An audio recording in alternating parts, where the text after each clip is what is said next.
Eu começo o vídeo de hoje com a edição de dezembro da Quatro Rodas em Mãos para anunciar que o Jeep Commander venceu a pesquisa Os Eleitos como melhor SUV grande. E essa conquista é realmente muito importante porque quem elege os carros nessa pesquisa Os Eleitos são os próprios proprietários. E ele foi realmente muito elogiado pelos próprios donos. Eu tô aqui ao lado da versão de entrada, a Longitude, que perde conteúdo, mas tem uma diferença de R$20 mil em relação à versão acima. Vamos conferir comigo se ela vale a pena?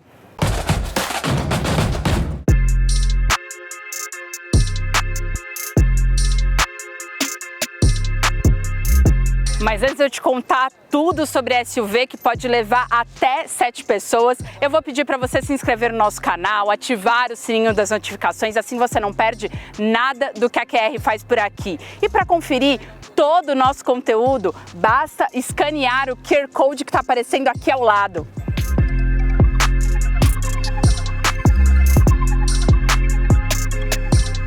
Eu tô ficando especialista em mostrar para vocês versões de entrada e eu convido você a assistir a versão mais barata do Volvo C40 clicando no card que está aparecendo aqui em cima.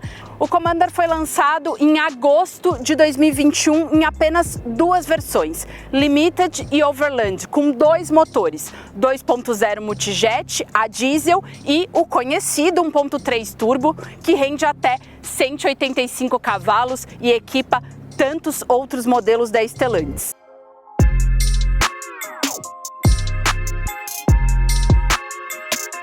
Essa versão mais barata só chegou em junho deste ano e só tem como opção o motor Turbo Flex, que rende 185 cavalos e equipa Compass, Toro, Pulse e tantos outros. A tração aqui é apenas 4x2. Bom, agora vamos falar um pouquinho do design. Mesmo sendo uma versão mais barata, os faróis Full LED continuam presentes e as setas sequenciais, a Látigo 8, também estão presentes por aqui. Eles se integram a essa grade aqui e traz uma unidade que parece bastante com a dianteira do Cherokee.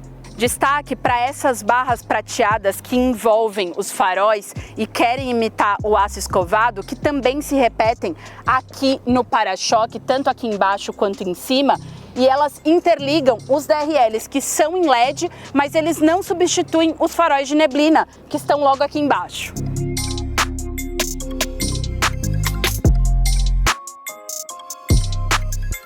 Aqui na lateral eu destaco essa linha de cintura reta, combinada com essa moldura prateada que vai até a última coluna. E eu também destaco que a área envidraçada é menor e isso também traz robustez para esse modelo aqui. As rodas continuam de 18 polegadas, mas não tem aquele acabamento diamantado ou mesmo bicolor das versões mais caras.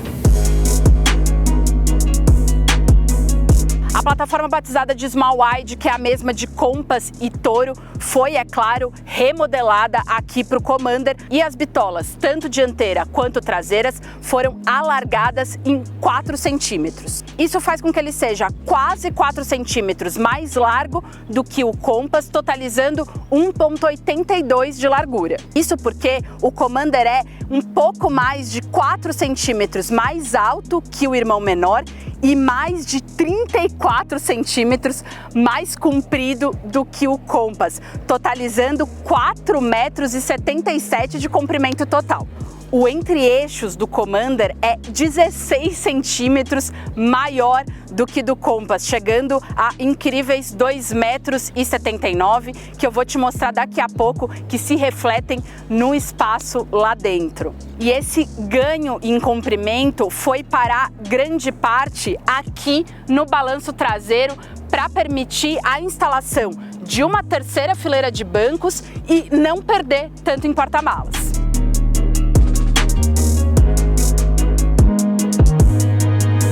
A traseira, é claro, também é exclusiva aqui para o Commander e eu destaco essas lanternas bem estreitas, rentes ao vidro traseiro, que inclusive conferem essa sensação de que ele é mais largo do que ele é na verdade. A tampa do porta-malas e o para-choque também são exclusivos. A tampa do porta-malas pode ser aberta tanto aqui por um botão na própria tampa, quanto pela chave, quanto por um botão lá dentro no console central. E para fechar tem uma pegadinha, normalmente é aqui, certo? Aqui no Commander é aqui do lado. Então, muitas vezes nessa minha convivência de uma semana, eu fechei a tampa pela chave e não por esse botão que, na minha opinião, tá bem escondido.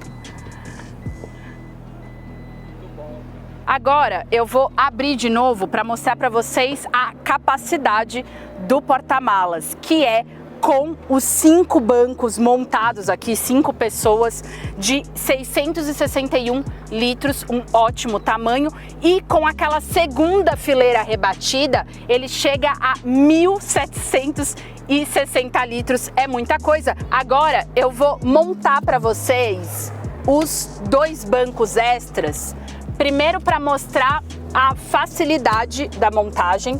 É realmente muito fácil, os bancos são muito leves, e para mostrar o que sobra por aqui. Pouco mais de 200 litros, eu imagino que caibam 2 malas de bordo e tão somente, mas se deem por satisfeitos, porque o C3 Aircross, que meu amigo Henrique Rodrigues te mostra aqui no canal tudo sobre a versão 7 lugares, tem apenas 50 litros extras quando está com os 7 bancos montados. Agora eu convido vocês a assistirem eu sofrer um pouquinho. Vamos ver como que é o acesso à terceira fileira.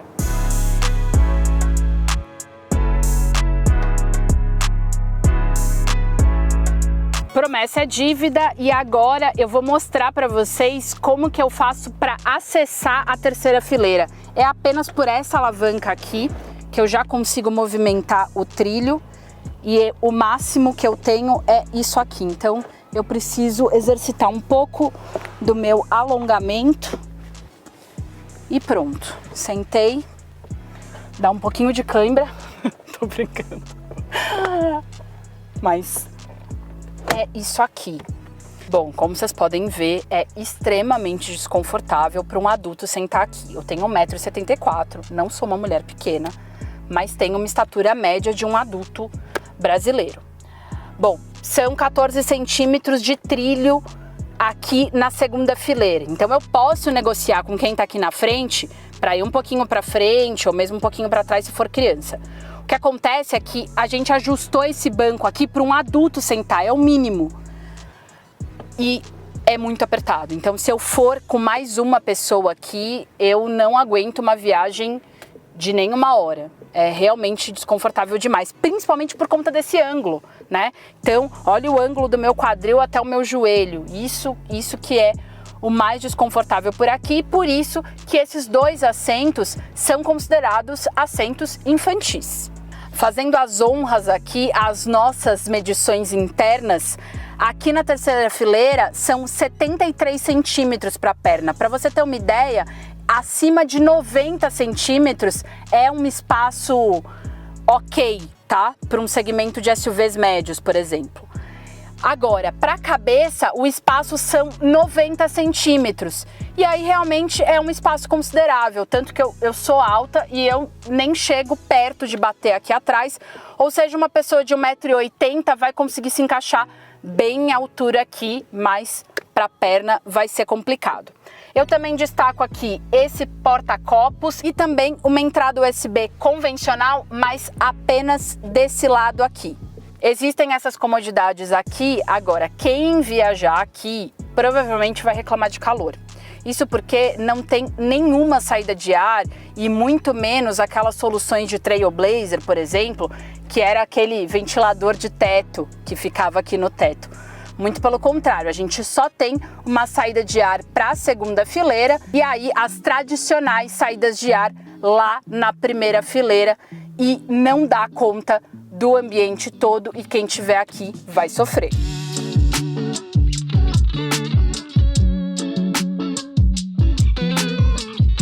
Aqui aqui eu tô no máximo do trilho para trás, portanto é o máximo de espaço que eu tenho para pernas aqui na segunda fileira e é um espaço generoso. Nós medimos 92,5 centímetros de espaço, é realmente um bom espaço. Também tenho bom espaço para ombros e um bom espaço para cabeça.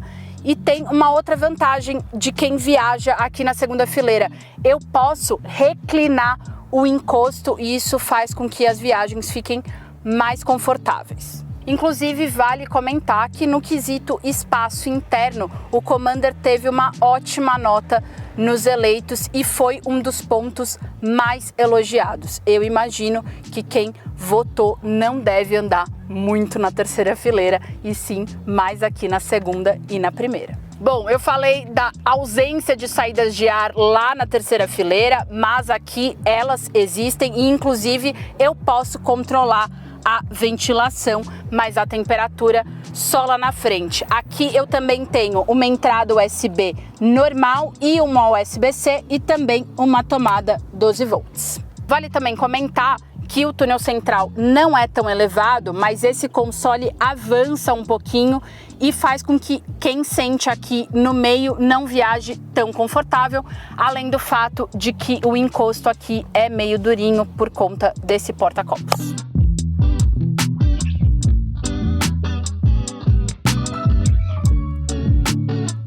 De qualquer maneira, o Commander mais barato continua com um quadro de instrumentos com mais de 10 polegadas, assim como a central multimídia também com mais de 10 polegadas. E ela tem acesso a Apple CarPlay e Android Auto, inclusive sem fio, e também tem navegação embarcada. Ela é bem intuitiva e o touch é bem responsivo e realmente isso faz muita diferença aqui na vida a bordo. O banco do motorista continua com ajuste elétrico até 8 posições, inclusive aqui na longitude. E antes de falar o que essa versão perdeu em relação às versões mais caras, eu queria evidenciar um pouco o acabamento que tem essas costuras aparentes, tanto aqui no volante quanto aqui no painel. Tem plástico rígido, mas o acabamento é realmente esmerado, principalmente por conta dessas costuras. E eu tenho aqui um toque mais soft aqui nessa faixa central e na parte de cima o acabamento é melhor.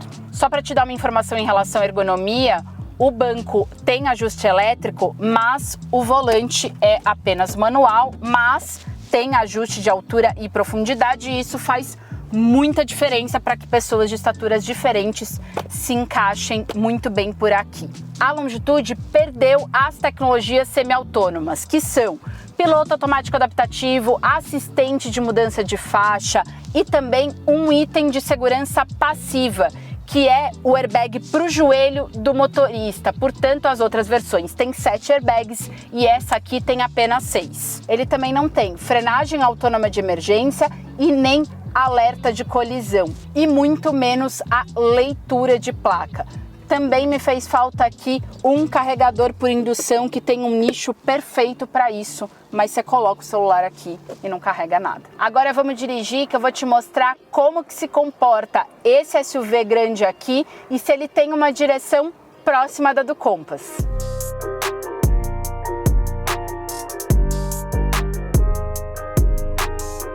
Bom, já de cara te falo que a condução do Commander é muito próxima do Compass, inclusive do Compass de longa duração, que tem exatamente o mesmo conjunto mecânico que esse aqui, que é equipado com 1.3 GSE Turbo, que rende até 185 cavalos, combinado com um câmbio automático de 6 marchas, com conversor de torque, tudo bem convencional.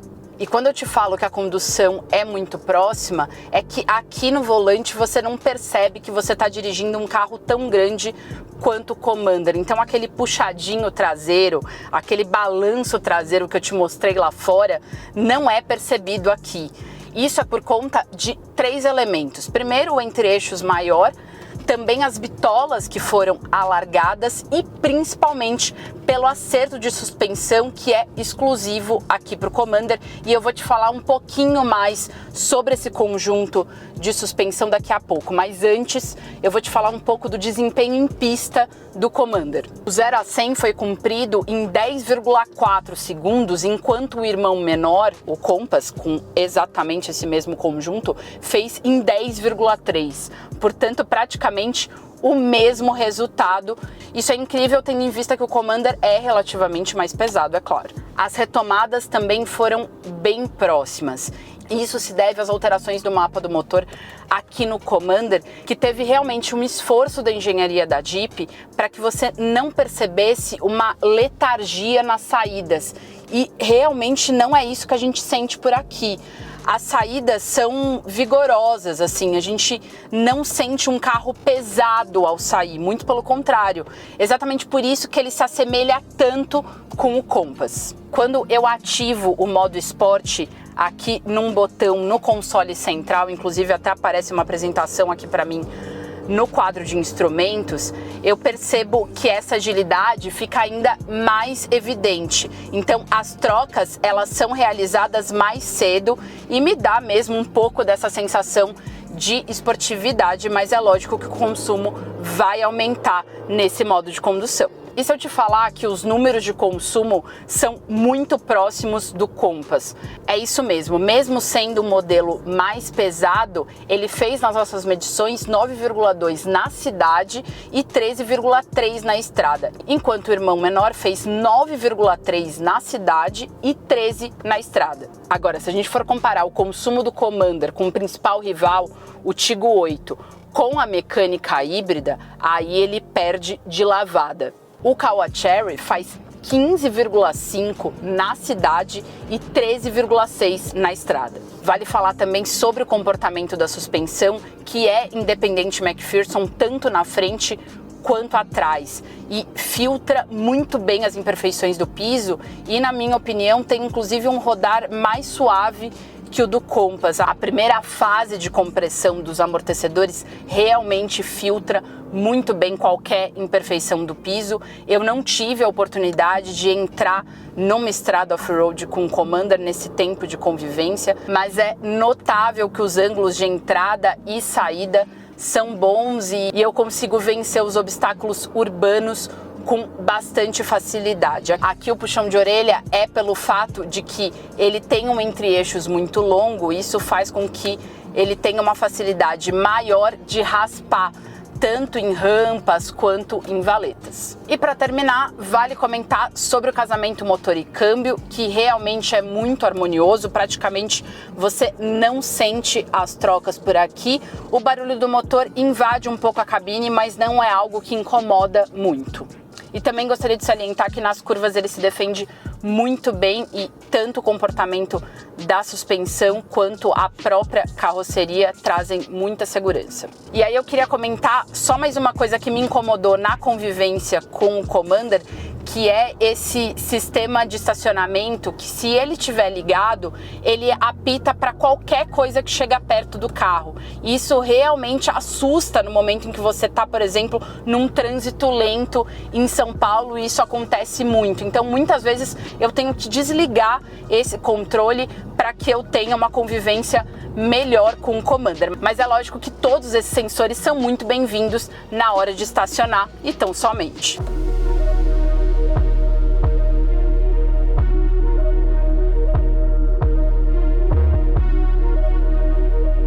E para terminar, eu já de cara te informo que o Commander Longitude custa exatos R$19.600, mais barato que a versão de cima Limited, que já é equipada com todos os sistemas semi-autônomos. Ele custa R$ 234.590 e esse preço coloca em um patamar delicado dentro do mercado. Isso porque o Tiggo 8, principal rival, na versão híbrida, que pode rodar mais de 50 km só no modo elétrico e é extremamente mais econômico, custa pouco mais de R$5.000 a mais. Bom, responde para nós nos comentários qual que você acha que vale mais a pena e acha que essa versão de entrada aqui, mesmo sendo menos rica em conteúdo, vale a pena? Bom, é isso, espero que tenham gostado do vídeo, peço que curtam e compartilhem com seus amigos. E não deixem de conferir tudo que a Quatro Rodas faz em todas as redes sociais e também no site quatrorodas.com.br. Quatro Rodas, aqui se faz jornalismo. Um beijo!